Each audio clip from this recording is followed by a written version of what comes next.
Dear friends, praise lord. ప్రభువైన యేసుక్రీస్తునికి మహిమ కలుగును గాక. మీ అందరికి కూడా యేసుక్రీస్తు నామంలో శుభవందనములు. నేను ఈరోజు ఒక చిన్న మాట పంచుకోవాలనుకుంటున్నాను. మేబీ మీలో ఎవరికైనా కూడా ఒక చిన్న ఇన్స్పిరేషన్గా కూడా అవ్వచ్చు ఈ మాట.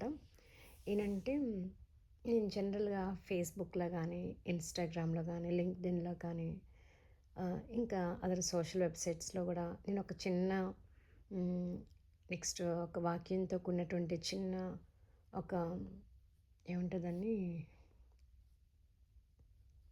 ఒక చిన్న ఫోటో అప్లోడ్ చేద్దాం వాక్యానికి సంబంధించినది అని నేను సైలెంట్గా అనుకునేదాన్ని. ఎక్కువగా అప్పుడప్పుడు వచ్చి సాంగ్స్ పాడుతుంటాను, కానీ రెగ్యులర్గా వద్దులే, సైలెంట్గా వాక్యం పెడితే ఎవరో ఒకరు చూస్తారు, సమ్వన్ విల్ బి ఎంకరేజ్డ్ అనుకున్నాను.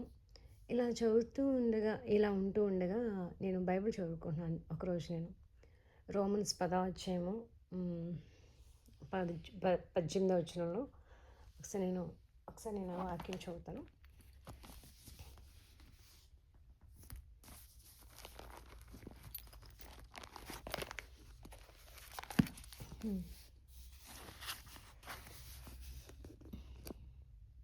రోమన్స్ 10వ అధ్యాయము,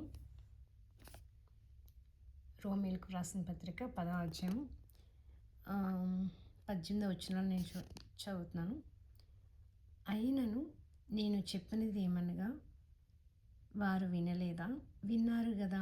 వారి స్వరము భూలోకమంతటికిని, వారి మాటలు బూదిగంతముల వరకు బయలు వెళ్ళెను.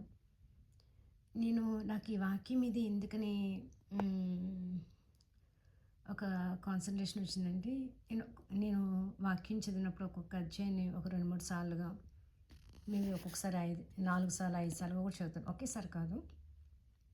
మార్నింగ్ ఒకసారి చదివానంటే మధ్యాహ్నం ఒకసారి, లేకపోతే ఈవినింగ్ ఒకసారి ఖాళీగా ఉన్నానంటే అదే అధ్యాయాన్ని ఇంకొకసారి చదువుతాను.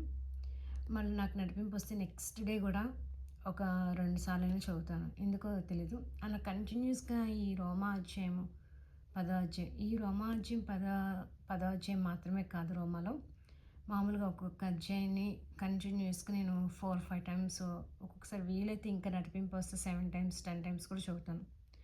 అలా కంటిన్యూస్గా చదివినప్పుడు ఈ వాక్యం వచ్చి నిజంగా నా యొక్క స్వరము వినిపించాలి అనే ఉద్దేశంతో ఈరోజు ఒక ప్రైజ్ అండ్ వర్షిప్ టాపిక్ నేను మీ అందరికీ ముందు వస్తున్నాను. దేవునికి మహిమ కలుగును గాక.